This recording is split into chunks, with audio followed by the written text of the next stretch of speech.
Assalamualaikum warahmatullahi wabarakatuh.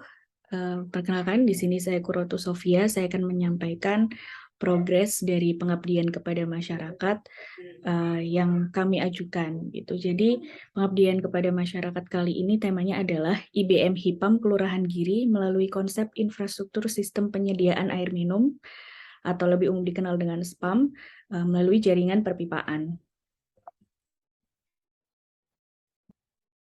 Nah, ini adalah tim pengabdian kami, jadi terdiri dari 3 orang, saya sendiri, Kurotu Sofia, lalu Bapak Muhammad Ilham Hilal, dan Ibu Rahayu Pradita. Kami mengikuti sebuah kutipan, di mana we believe in a world where every single person has access to clean and safe water. Nah, jadi salah satu dari penjabaran kata tersebut begitu ya. Jadi di Banyuwangi ini ada daerah di Kelurahan Giri di mana mayoritas pekerjanya itu sebagai petani yang otomatis menguatkan kebutuhan air dalam jumlah yang sangat besar dan stabil. Nah, mereka menggunakan sumber mata air utamanya yaitu adalah mata air yang terletak di perbukitan gitu. Namun lokasi mata air terletak relatif jauh dari pemukiman warga dengan akses yang tergolong cukup sulit untuk dilewati. Sehingga hal tersebut menyebabkan tidak semua warga itu dapat mengakses secara pribadi. Nah, HIPAM dari Kelurahan Giri ini mengelola sumber air bersih tersebut secara sederhana dan bergotong royong. Nah, sumber-sumber mata air tersebut disalurkan melalui perpipaan menuju bangunan penangkap air sederhana. Selanjutnya dari bangunan penangkap air disalurkan melalui perpipaan menuju rumah-rumah warga sehingga setiap warga dapat menikmati air bersih tanpa harus mengeluarkan biaya yang besar.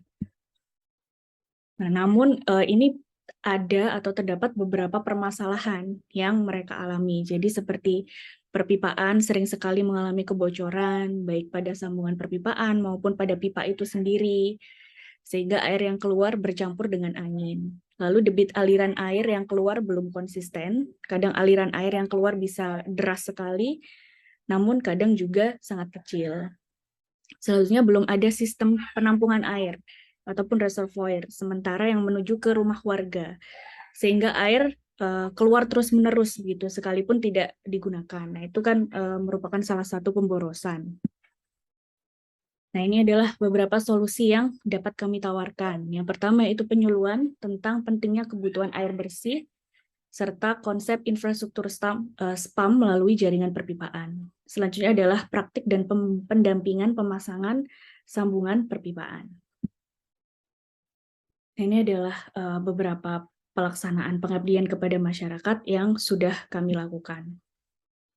Jadi, sebelum kami melakukan penyuluhan begitu, kami melakukan survei lanjutan di mana survei awalnya sudah kita lakukan dalam penyusunan proposal PKM. Nah, survei lanjutan ini kami lakukan agar mendapat beberapa data di mana tujuannya itu untuk mengetahui kebutuhan debit air warga dalam 10 tahun mendatang begitu. Serta berapa sih dimensi bangunan penangkap air atau reservoir yang bisa mereka bangun. Lalu data-data yang kami dapat dari survei lanjutan, diantaranya adalah debit air pada sumber mata air, lalu dimensi dan panjang jaringan perpipaan yang digunakan, elevasi sumber mata air dan perumahan warga, jumlah penduduk di lingkungan mitra yang memanfaatkan sumber air, serta jumlah fasilitas umum yang ada.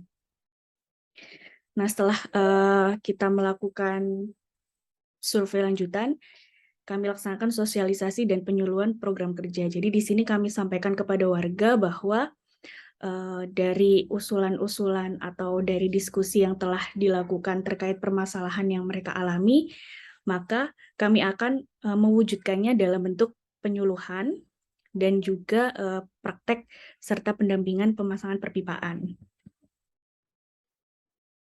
Nah, selanjutnya selama bulan Juli, kami melakukan pengolahan data terhadap data-data yang sudah kami dapatkan sebelumnya dalam survei lanjutan.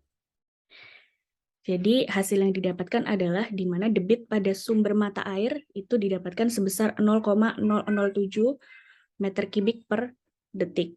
Lalu debit puncak kebutuhan air domestik dan non-domestik Kelurahan Giri sebesar 0,001 meter kubik per detik. Ini pun sudah diproyeksikan dengan pertumbuhan penduduk selama 10 tahun ke depan gitu. Jadi hingga 2032. Nah, dari sini dapat dilihat bahwa kebutuhan debit puncak penduduk itu masih di bawah debit puncak sumber mata air begitu, sehingga kebutuhan air itu masih tercukupi 10 tahun ke depan dengan catatan kondisi mata airnya masih sama gitu ya, tidak ada kondisi lainnya. Nah, dari situ kami dapat menyarankan di mana bangunan penangkap airnya yang dapat mereka bangun itu dengan dimensi panjang 4 meter, lebar bawah 4 meter, lebar atas 3,5 meter, dan tingginya juga 3,5 meter. Nah, dengan dimensi tersebut, tampungan air bisa mencapai 53 meter kubik. Selanjutnya, kegiatan utamanya merupakan penyuluhan terkait pentingnya kebutuhan air bersih dan konsep infrastruktur spa melalui jaringan perpipaan. Ini telah kami laksanakan pada bulan Agustus, di mana penyuluhan dilaksanakan di Balai Dusun Lingkungan Karangente dan dihadiri oleh pengurus Kelurahan Giri serta anggota HIPAM itu sendiri.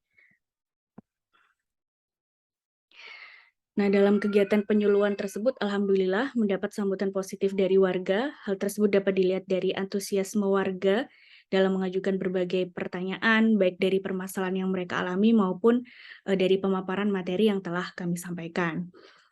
Nah, di akhir kegiatan penyuluhan, kami juga sampaikan rekomendasi terkait hasil pengolahan data yang telah kami lakukan.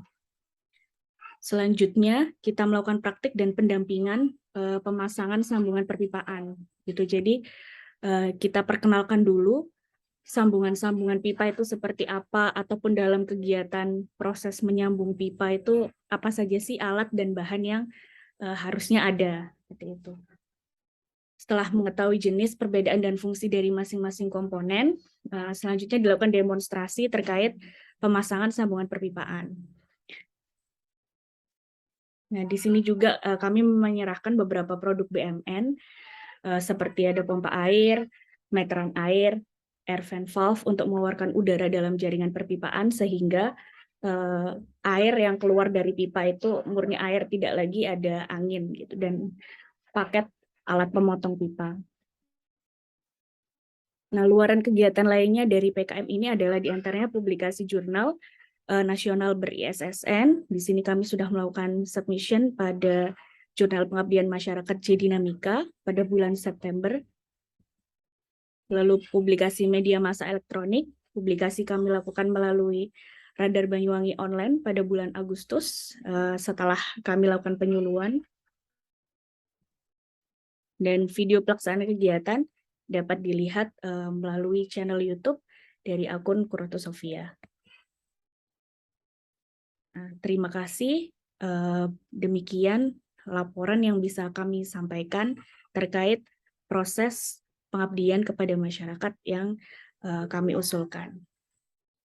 Semoga dapat memberikan banyak manfaat, terutama bagi mitra dan juga tentunya kami sebagai para pengabdi. Sekali lagi terima kasih. Wassalamualaikum warahmatullahi wabarakatuh.